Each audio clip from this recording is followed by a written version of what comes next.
Baiklah, kita lanjutkan bahasan kita mengenai penyajian data berupa grafik untuk peubah kuantitatif atau peubah numerik. Nah, salah satu di antara penyajian data dalam bentuk grafik untuk peubah kuantitatif atau peubah numerik itu adalah diagram dahan daun. Sebuah diagram dahan daun adalah sebuah diagram yang menampilkan distribusi dari data numerik yang sudah terurut dari terkecil sampai terbesar.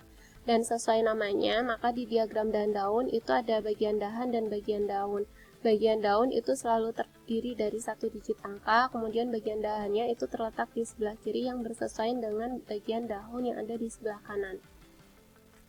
Kemudian secara visual, diagram dahan daun itu hampir sama dengan histogram, di mana kategori-kategorinya itu didefinisikan dengan struktur desimal dari bilangan yang ada. Kemudian ini manfaat dari diagram dahan daun itu sama dengan manfaat dari histogram, yaitu untuk melihat ukuran penyebaran dan ukuran pemusatan data, kemudian melihat ada atau tidaknya outlier, kemudian mendeteksi ada atau tidaknya bimodus. Nah, di sini penting untuk diperhatikan ketika kita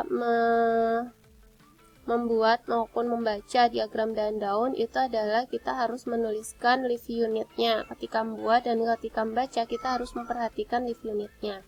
Di sini dapat dilihat ini bagian dahannya, di sini daunnya, dan di sini frekuensinya.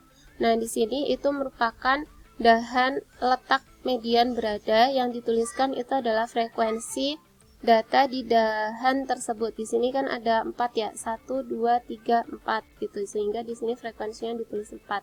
Sedangkan untuk yang di atas dari dahan yang berisi mediannya itu, ini kita membuat frekuensi kumulatif dari atas ke bawah. Kalau misalnya yang di bawah dahan letak mediannya, kita melakukan perhitungan frekuensi kumulatif itu dari bawah ke atas. Di sini contohnya 1 karena dia daunnya cuma 1, kemudian 4 itu dari jumlah daunnya di sini ya, 1, 2, 3, 4, kemudian 7 itu 1, 2, 3, 4, 5, 6, 7.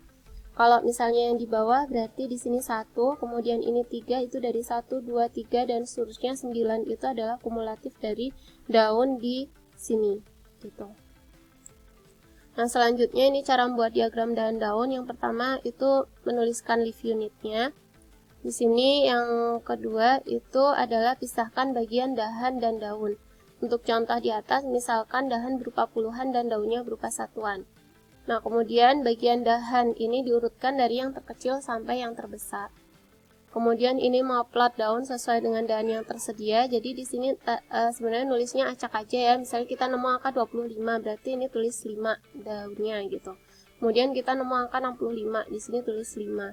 82, 2 dan seterusnya sampai datanya habis. Baru setelah itu daunnya diurutkan dari yang terkecil sampai yang terbesar.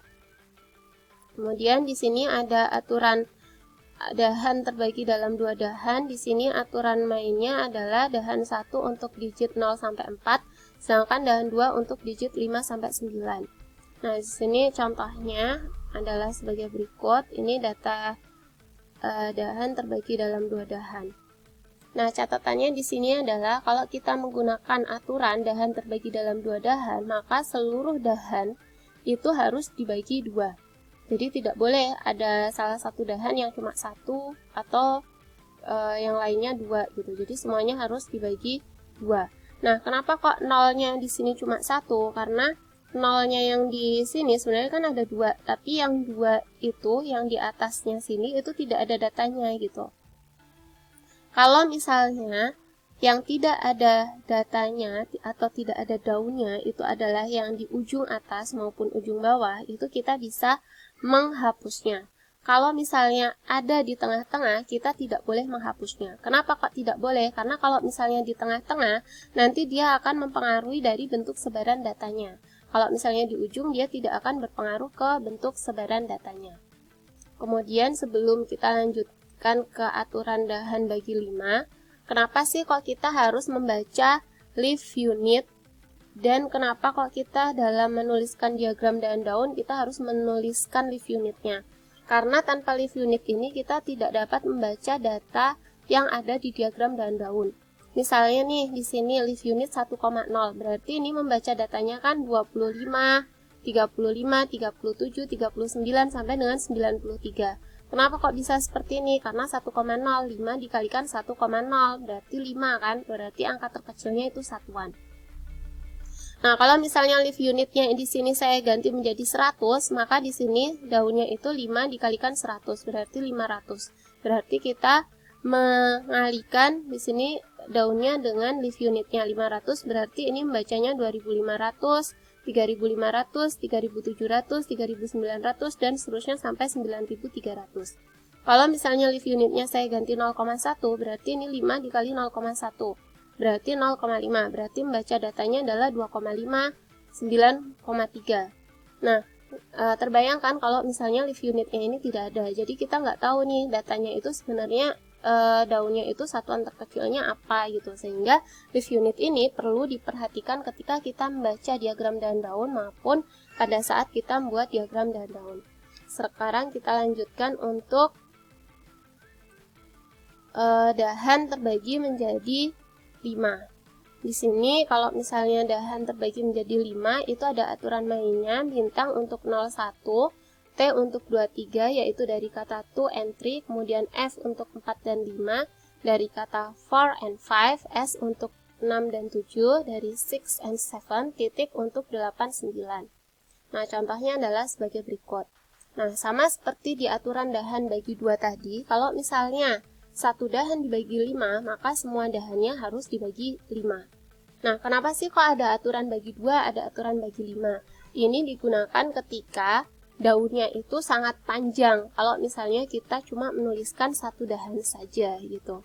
Makanya ada aturan bagi 2 maupun bagi 5. Tapi yang perlu diingat adalah ketika kita membagi dahan menjadi 2, maka semua dahannya itu dibagi menjadi 2. Ketika kita membagi satu dahan menjadi 5, maka semua dahan yang ada pada grafik yang ada pada stem and leaf tersebut itu dibagi menjadi 5 gitu. Jadi nggak boleh yang satu dibagi 2, yang satu dibagi 5. Seperti itu. Kenapa? Karena ini sekali lagi mempengaruhi ke dalam bentuk sebaran datanya.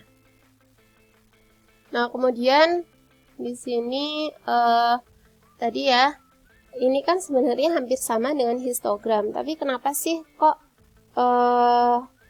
kita ada histogram, ada diagram dahan daun? Masing-masing ini ada kelebihan dan kekurangannya. Kalau misalnya di histogram, kelemahannya adalah kita tidak dapat melihat data yang aslinya. Kalau di sini kan masih bisa kita melihat data yang aslinya, misalnya ini 10, 12, 14, kita masih bisa melihat data yang aslinya. Kalau di histogram itu nggak bisa.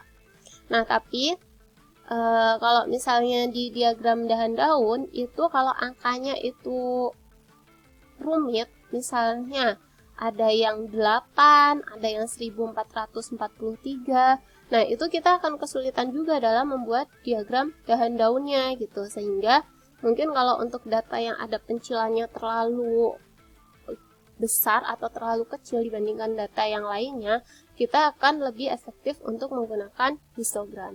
Tapi kesamaannya adalah tujuan dari histogram maupun diagram dahan daun itu adalah sama, yaitu untuk menyajikan data kuantitatif maupun numerik dalam bentuk grafik, kemudian melihat bentuk sebaran datanya.